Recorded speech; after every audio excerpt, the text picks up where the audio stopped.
সকলকে অনেক ভালোবাসা শ্রদ্ধা প্রণাম জানিয়ে আবার একটা নতুন ভিডিওতে তোমাদের সাথে দেখা করতে চলে এলাম। তো আগের ভিডিওটায় তোমরা অনেক ভালোবাসা দিয়েছো, অনেকে অনেক রকম কমেন্ট করেছো, যেগুলো পড়ে আমার খুব ভালো লেগেছে।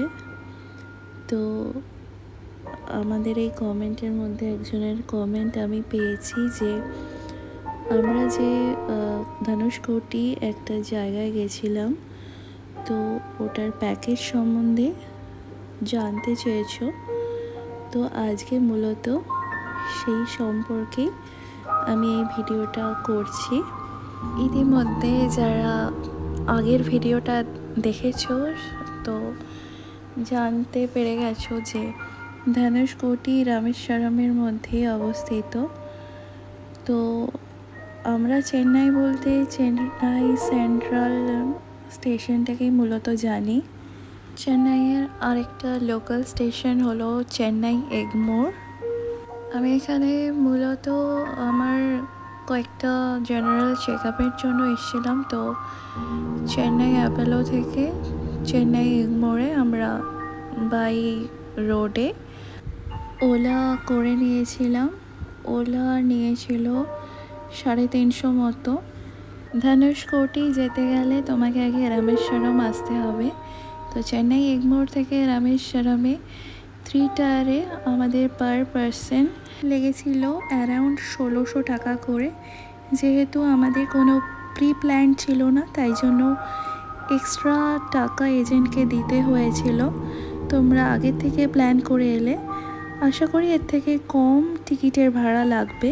তবে এত সুন্দর প্রাকৃতিক সৌন্দর্যের মাঝে এই টাকা ব্যয়টা কোনো কিছুই মনে হচ্ছিল না। যতই প্রকৃতির আমি দৃশ্য দেখছিলাম ততই আমি আপ্লুত হয়ে যাচ্ছিলাম। কেননা টাকা ইনকাম কেন করে মানুষের টাকা ইনকাম করা দরকার মানছি, কিন্তু তার সাথে সাথে নিজের লেজার লাইফটাও ফিল করা উচিত, আমি এটা মনে করি। কেননা বন্ধু আজ বাদে কাল মরলে কার কি? তুমি যেটুকু স্মৃতি অর্জন করেছো সেটুকুই বয়ে নিয়ে যাবে লাস্ট অবধি, তাই না? তো এই প্রাকৃতিক সৌন্দর্য দেখতে দেখতে মানে এত সুন্দর লেগেছে না। তোমরা যদি আসো আমি ডেফিনেটলি বলছি তোমরাও আপ্লুত হয়ে যাবে, এত মনোরম লাগছিল দৃশ্যটা। আমরা শুধুমাত্র ধনুষকোটি দেখিনি, ধনুষকোটির সাথে সাথে আমরা আরও 11টা স্পট দেখেছিলাম। তাই জন্য ওখানকার লোকাল গাইড কাম যে গাড়ি মানে ড্রাইভার ছিলেন, তিনি যেহেতু তখন একটু লু বইছিল, হট ওয়েদার ছিল, তাই জন্য এসিটা অন করতে বলাতে 1800 টাকা চার্জ করেছিল, এক্সট্রা আরও 500 টাকা নিয়েছিল। যাকে জোকস অ্যাপার্ট ওই অ্যারাউন্ড 1500 থেকে 1600 টাকা চার্জ করবে। তোমাকে টোটাল 12টা স্পট ওরা দেখিয়ে দেবে ইনক্লুডিং ধনুষকোটি। তো ওই 12টা স্পট কি আছে তোমরা যদি জানতে চাও তাহলে আমি আবার নেক্সট ভিডিওতে তোমাদের সাথে শেয়ার করে নেব। চেন্নাই এগমোর থেকে ট্রেনটা ছেড়েছিল অ্যারাউন্ড 7 PM, মানে সন্ধ্যা 7টার সময়, আর রামেশ্বরম পৌঁছেছিল পরের দিন সকাল 7:30টার সময়। এরপরে আমরা লোকাল অটো ধরে একটা হোটেল দেখতে গেছিলাম।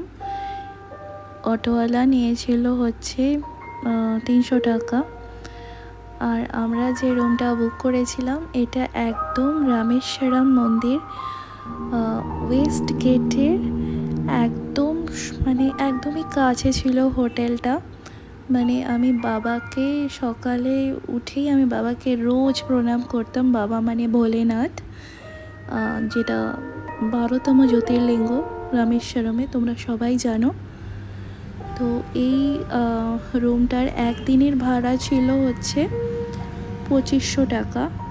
কেননা বেস্ট ভিউ পাওয়ার জন্য আমরা মূলত এই রুমটা নিয়েছিলাম। দেখতেই পাচ্ছ এখানে মায়ের ব্যাকগ্রাউন্ডে বাবা ভোলেনাথের মন্দির রামেশ্বরম 12তম জ্যোতির্লিঙ্গ যেখানে রয়েছে। তো দেখছো কি সুন্দর ভিউটা। একদম আমি রোজ সন্ধ্যাবেলা আমার বারান্দার দরজাটা খুলতাম আর বাবাকে দর্শন করতাম। তো শুধুমাত্র এই বেস্ট ভিউ পাওয়ার জন্যই আমাদের এই রুমটা নেওয়ার মূলত এটাই চিন্তাধারা ছিল। আর যেহেতু এসি রুম ছিল তাই জন্যই একটু কস্টলি ছিল। বাকি নন এসি রুম তোমরা 1200-1300-র মধ্যে তোমরা পেয়ে যাবে। তোমরা ধনুষকোটি সানরাইজ দেখতে চাইলে তাদের সাথে মানে যারা লোকাল ট্যুরিস্ট গাইড রয়েছে তাদের সাথে পরামর্শ নিতে পারো। আমি আগেই বলেছিলাম যে আমরা শুধুমাত্র ধনুষকোটি দেখতে আসিনি, আমরা এর সাথে সাথে আরও 11টা স্পট ভিজিট করেছিলাম। সেটা নেক্সট ভিডিওতে শেয়ার করব। আর সেই সম্পর্কিত জানতে চাইলে সেটাও না হয় শেয়ার করে দেবো।